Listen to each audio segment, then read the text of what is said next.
Hello, hello, hello, hello. Gusto niyo makita kung paano ko ginawa ito?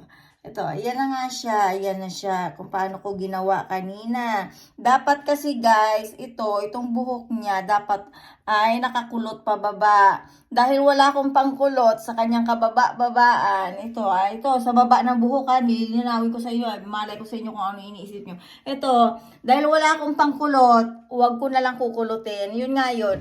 Ang gagawin ko ay dapat dito guys, ang kulang na lang dito ay lalagyan ko siya ng design dito ng mga white flowers. Kasi kapag ikinasal, di ba dapat terno sa kanyang dress na, alam mo na, may mga borloloy na abubot sa taas.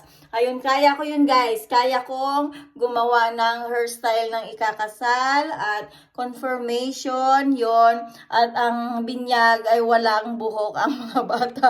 Kaya hindi ko na kailangan lagyan ng hairstyle. Ang kailangan ko ay pumili ng kanilang mga gown. Pero kapag ako ang pinamili mo ng gown, promise the best.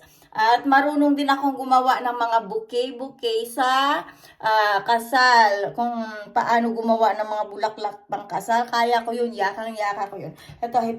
Ito ang aking manikin. Pugot ang ulo kasi lumipad niya ang katawan nito, katawang lupa. Kaya hindi na siya nakabalik. Kaya yun, pinagtsatsagaan ko na lang to. Kaysa wala naman akong kasama, di ba? Ito ang kasama ko sa aking vlog.